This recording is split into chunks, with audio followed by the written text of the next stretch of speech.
Assalamualaikum warahmatullahi wabarakatuh. Alhamdulillahilladzi ja'ala syahra Ramadan syahra siyam walladzi ja'ala fihi khairal layal wal ayyam. Summa assalatu wassalam ala nabiyil mustafa wa huwa khairul anam. Amma ba'du. Pemirsa yang dirahmati Allah Subhanahu wa taala, para asatidz dan para santriwan serta santriwati pesantren modern Darul Ulum Lido yang dimuliakan Allah Subhanahu wa taala, dalam momentum bulan suci Ramadan, bulan yang penuh keberkahan, bulan yang penuh keistimewaan. Mengapa ini bulan yang disebut dengan bulan istimewa? Karena di dalamnya terdapat salah satu ibadah yang sangat luar biasa, yaitu ibadah puasa. Ibadah ini dikategorikan sebagai ibadatun sirriyah yang bersifat rahasia.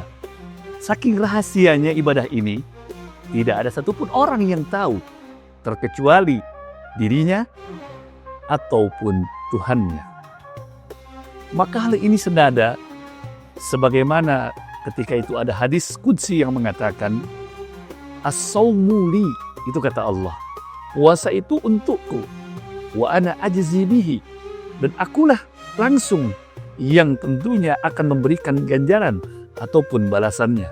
Dan tentunya puasa juga merupakan salah satu ibadah yang notabene-nya bobotnya berat dalam pelaksanaannya, tetapi ringan secara ongkosnya.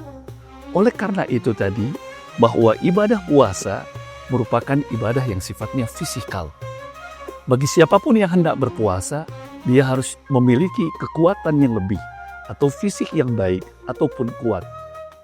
Pemirsa yang dirahmati Allah Subhanahu wa taala, ada beberapa tingkatan dalam ibadah puasa. Sebagaimana tadi Al-Imam Al-Ghazali dalam kitabnya Ihya Ulumuddin mengklasifikasikan terkait puasa. Yang pertama yaitu adalah shaumul awam, puasanya orang-orang awam. Perlu kita pahami bahwa definisi puasa diartikan al-imsaku, yaitu menahan. Sedangkan tentunya secara definisi istilahnya yaitu menahan dari makan, minum, kemudian juga bersetubuh sejak terbitnya fajar hingga terbenamnya matahari. Nah, ibadah puasa ini yang biasa tadi dilakukan oleh orang awam pada umumnya. Tetapi dia belum mampu mengendalikan daripada anggota tubuh lainnya. Apakah matanya tadi diatur, dikendalikan, dikontrol untuk tidak melakukan sebuah kemaksiatan? Ataukah tangannya tentunya tadi dikontrol untuk tidak melakukan sebuah kemunkaran? Maka tentu tadi ibadah orang awam hanya sebatas daripada menahan lapar dan haus daripada minum serta makan. Pemirsa yang dirahmati Allah Subhanahu wa taala, maka tingkatan ini merupakan tingkatan terendah dalam ibadah puasa. Maka wajar disebut sebagai puasanya orang-orang awam. Kemudian adapun yang kedua yang disebut sebagai shaumul khusus atau shaumul khawas, puasanya orang-orang khusus, di mana ia tidak hanya menahan rasa lapar, rasa haus, atau tidak bersetubuh, melainkan orang tersebut menahan daripada seluruh tadi anggota tubuhnya agar tidak terjerumus kepada kemaksiatan. Bagaimana tadi dia menjaga pandangannya untuk tidak melihat hal-hal yang diharamkan oleh Allah Subhanahu wa taala. Bagaimana tentu tadi dia menahan tangannya agar dia tidak melakukan yang memang dilarang oleh Allah Subhanahu wa taala. Tentu tadi lisannya juga dijaga agar dia tidak menyakiti orang lain, tidak menggibahi orang lain, tidak membicarakan keburukan orang lain.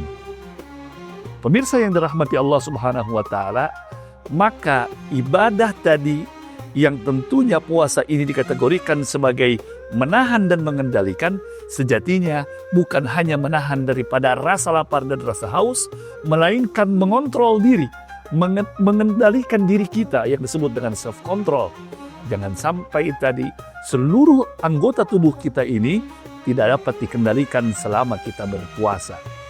Nah, golongan orang yang berpuasa ini disebut golongan orang-orang yang khusus, orang-orang yang bertakwa kepada Allah Subhanahu wa Ta'ala.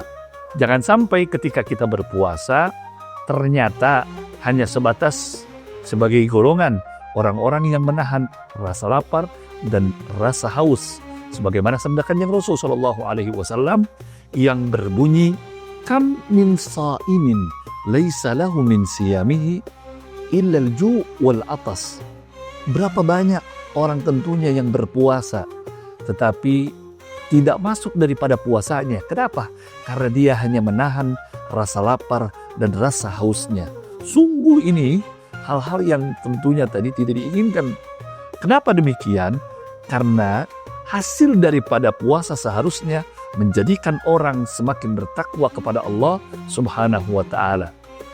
Pemirsa yang dirahmati oleh Allah Subhanahu wa Ta'ala, ketika dikatakan bahwa ini merupakan puasanya orang yang khusus, berarti di luar tentu tadi kekhususan ini, orang-orang banyak yang tidak mampu melakukan puasa yang seperti ini. Karena puasa ini bagaimana dia mengontrol diri agar tidak terjerumus kepada hal-hal yang diharamkan oleh Allah Subhanahu wa Ta'ala. Baik tadi tangannya, baik itu kakinya, maupun baik matanya, ataupun pendengarannya. Pemirsa yang dirahmati Allah Subhanahu wa Ta'ala, adapun puasa yang ketiga, tingkatan puasa yang ketiga ini disebut dengan shaumul khusus bil khusus. Betul-betul khusus, ya. Orang ini tentunya tadi dilabeli sebagai orang-orang yang tingkatannya sudah atas. Para waliullah, para nabiullah. Di mana tentu tadi ketika orang tersebut berpuasa, bukan hanya tidak makan dan tidak minum. Sejak terbitnya fajar hingga terbenamnya matahari. Melainkan bagaimana dia mengontrol tadi hatinya. Bukan hanya mengontrol daripada anggota tubuhnya. Jangan sampai terbesit di dalam hatinya selain Allah Subhanahu wa Ta'ala. Itulah tadi puasanya khusus bil khusus. Sebagaimana Siti Maryam, ibunda daripada Nabi Isa alaihi salam, di mana ketika itu tak terbesit sedikit pun ia ketika berpuasa menahan untuk berbicara di hadapan tentu orang-orang yang bertanya, mengapa dia bisa hamil? Mengapa dia bisa melahirkan Nabi Isa alaihissalam? Dia menahan, mengatakan, Inni nazartu lirrahmani sawma, falan ukallima liyawma insiyya. Beliau mengatakan demikian, sungguh aku bernazar, aku berpuasa kepada Allah Subhanahu wa Ta'ala. Dan tentunya tadi aku tidak akan berbicara kepada siapapun pada hari itu. Ini bentuk bukti bagaimana tentu Siti Maryam, ibunda daripada Nabi Isa alaihissalam, dia tidak hanya menahan daripada lapar, haus, tetapi puasa di situ dimaknai bagaimana dia juga menjaga ucapannya, menahan diri untuk tidak berbicara kepada siapapun yang mengajaknya berbicara, bertanya tentang bagaimana dia bisa hamil, bagaimana dia bisa melahirkan seorang Nabi Isa alaihi salam. Pemirsa yang dirahmati Allah Subhanahu wa Ta'ala, 3 tingkatan itulah tentunya yang saat ini kita sudah pahami. Semoga kita tentu dapat beranjak dari posisi yang paling rendah yang disebut sebagai shaumul awam kepada shaumul khawas ataupun puasanya orang-orang yang khusus. Dan mungkin di akhir kita dapat meningkat lebih tinggi lagi kepada tingkatan puasanya orang khusus bil khusus. Semoga Allah Subhanahu wa Ta'ala memberikan kemudahan, kelancaran dalam peribadatan kita selama bulan suci Ramadan. Terima kasih. Wallahul muwaffiq ila aqwamit thoriq. Wassalamualaikum warahmatullahi wabarakatuh.